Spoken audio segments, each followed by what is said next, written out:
Hello बच्चों, तो क्या फिजिक्स को फील लेके पढ़ना चाहिए। आज हम पढ़ने वाले हैं गिटार के बारे में और गिटार के पीछे की फिजिक्स को जानते हैं। तो बच्चों देखो, यहाँ पे आपको स्ट्रिंग दिखाई दे रही हैं। जब हम इन स्ट्रिंग को बजाते हैं तो वाइब्रेशन होता है, तो साउंड वेव आपकी फॉर्म होती है, वो आपकी एयर में ट्रैवल करती है, तब जाके हमारे कानों में पहुँचती है।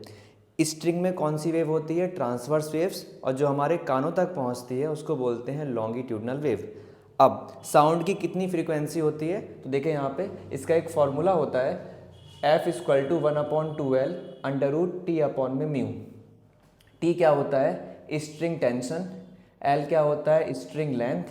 म्यू क्या होता है? Mass per unit length. Now string का रेडियस कम होगा तो ज़्यादा साउंड होगा, मास कम होगा तो भी ज़्यादा साउंड सुनाई देगा, लेंथ कम होगी तो भी ज़्यादा साउंड सुनाई देगा, और टेंशन अगर ज़्यादा होगी स्ट्रिंग में तो भी साउंड ज़्यादा सुनाई देगा। तो ये तो आपका थ्योरी वाला पार्ट था, अब इसको प्रैक्टिकली समझते हैं। बच्चों ध्यान से देखना, ये स्ट्रिंग क्या है? मोटी है, इसको मैं बजाता हूँ, कोई साउंड आया नहीं। लेकिन ये स्ट्रिंग क्या है? पतली है, अगर मैं इसको बजाता हूँ ज़्यादा साउंड आ रहा है। इसका मतलब अगर आपका रेडियस कम होता है, मास कम होता है, तो फ्रीक्वेंसी साउंड की क्या होती है? ज़्यादा हो जाती है।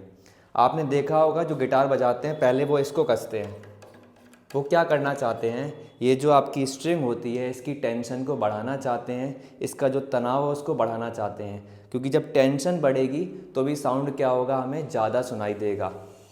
चौथी बात, आपने देखा होगा गिटार वाले ऐसे बहुत करते हैं ऊपर नीचे, वो क्या करना चाहते हैं? वो लेंथ को कम करते हैं। अगर लेंथ यहाँ से यहाँ कम रहेगी, अब इसको हम बजाते हैं, लेंथ कम होगी तो ज़्यादा साउंड क्या होगा? सुनाई देगा। तो याद रखें, फ्रीक्वेंसी जो है किस पर डिपेंड करती है?